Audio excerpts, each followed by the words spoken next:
I am stiff. It's a good thing I'm able to move my body around and all that. I couldn't imagine not having a body that's made out of, I don't know, something out of clay or something. That's a weird thing to think about. But of course, it might have something to do with this creature of the week. Which, speaking of which, greetings, creatures and humans alike. I am MagiQDog, and tonight we shall be learning about scribble. We're gonna be scribbling some more. We're gonna scribble more. Okay, hang on. Scribble. We shall be learning about the Golem. Now, this one is gonna be quite a treat. So let's go ahead and get started with it, shall we? Golems is an artificially created beings made of inorganic materials to serve their masters in Jewish folklores. Golems are normally described as anthropomorphic or humanoid in appearance. They are beings that are made of inanimate materials like clay and mud being the most common materials to be used. They normally have a large bulky shape appearing like muscle builders with short legs and a small head. Some will have Hebrew letters or shapes marked on their heads as a means of naming and animating the golem. Some golems will also have metal plates across their bodies that are used to represent the golem's strength and protective powers. Golems are also soulless beings, by the way. In Jewish religion and beliefs, the golem is created by its master with the purpose of serving their masters or protecting a Jewish community from any threats to its people. At first, the golems were created by Jewish mystics as a means of being closer to God. Over time, however, they became more of servants to help their masters, or be used as a defender of their master's community against incoming threats, like the Semitics. However, the golems aren't always perfect, as they can get out of control and go on rampages that can destroy towns and become dangerous to anyone, even their creators.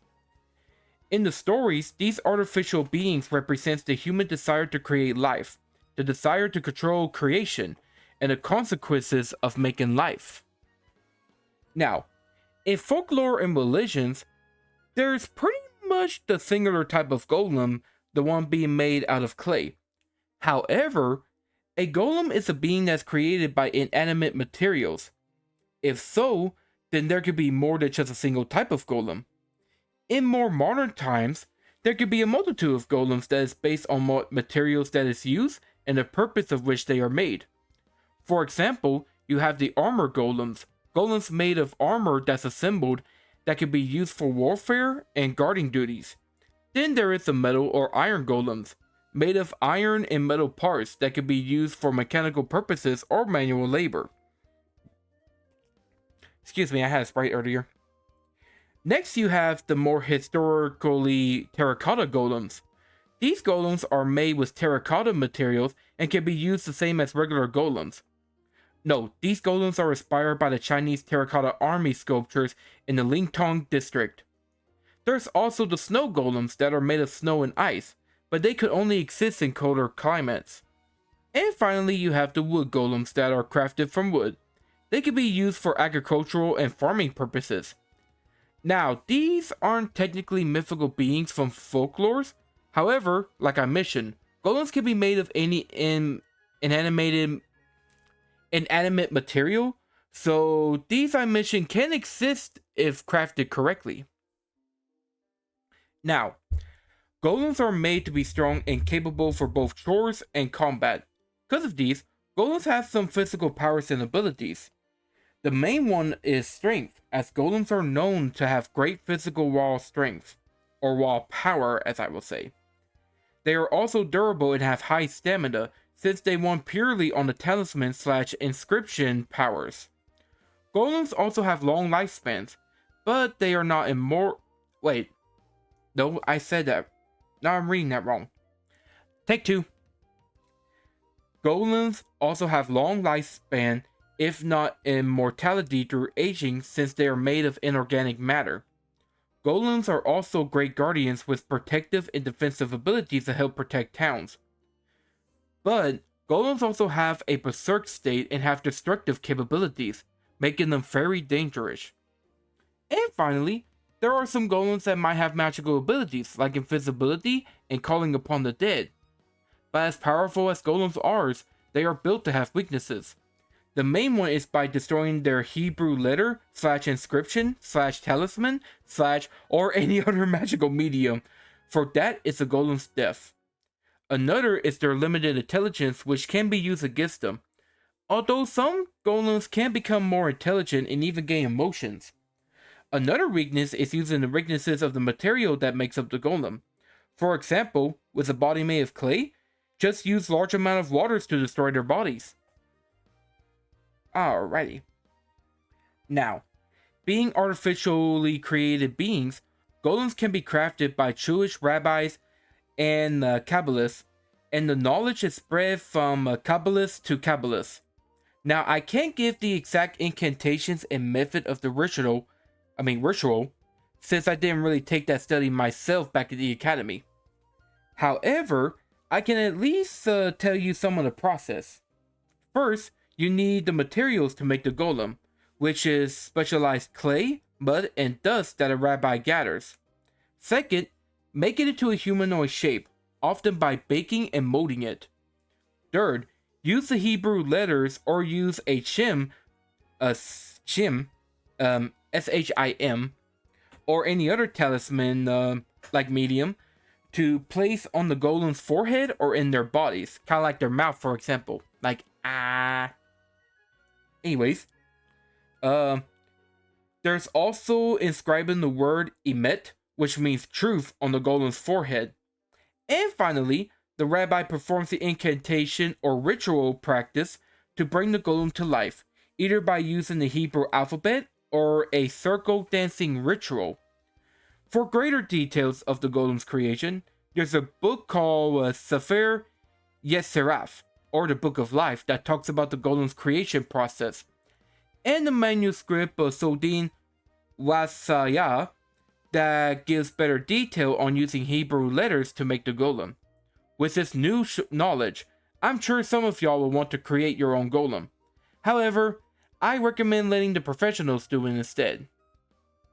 Now, there are famous or well-known golems told in folklores and in historical accounts. There is a Golem of Vilna, the Golem of Vilna.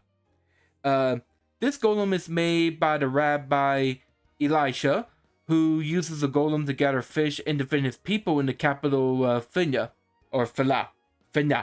Oh my goodness gracious.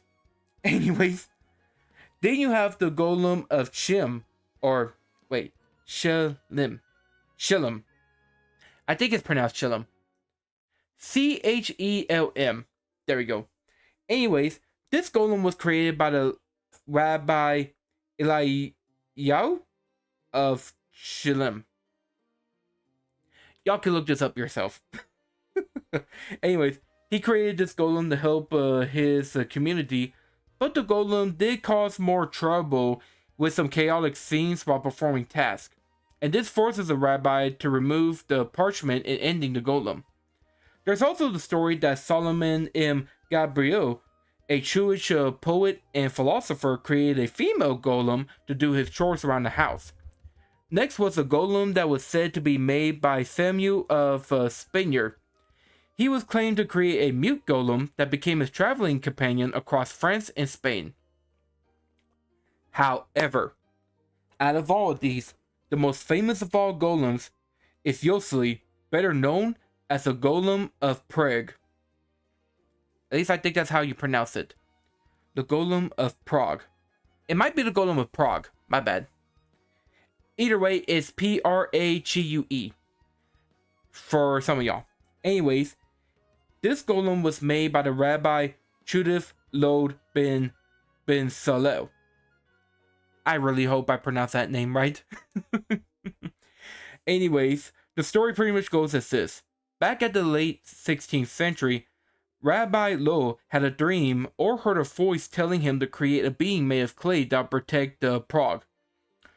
And so the rabbi created a golem out of the clay that came from the Fatava river's bank. Through a ritual and incantation, he brought the golem to life. He created the golem for the purpose of helping the community and protecting Prague from constant attacks by pogrom members and anti-Semitics, which they eventually stopped due to the golem's power. The rabbi kept the golem around to ensure safety and being a helpful creation. The only time that he will let the golem rest is during the...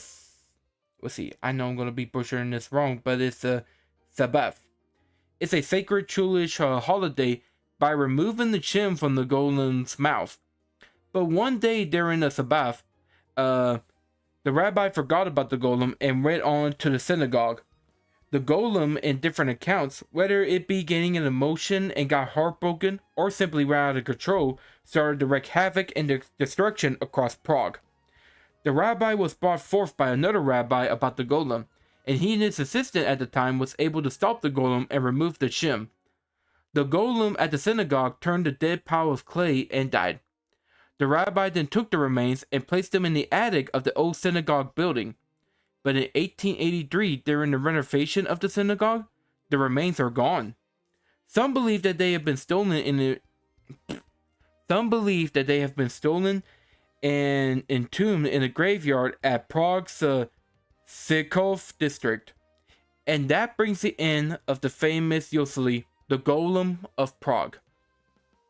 Now, the golem legend has spread across the Jewish community back from medieval to pre-modern times. But now golems are told in pop cultures and medias that have told of these artificial beings coming to life. In the movie, you have the trilogy of the Golem and the Dancing Girl, and the Golem, How He Came into the World, all of which are 1915 to 1920 German silent films that tells of the Golem of Prague. And you have the more modern 2018 The Golem, a supernatural horror movie with a childlike golem that goes on a murdering spree. For TV shows, you have The Magician with a golem named Margolem, Supernatural where a golem fought against the Nazis. I am not kidding you about this, and I actually need to check out the Supernatural now since I am now reading that. And you also got shows like Sleeping Hollow, Grimm's, and even the X-Files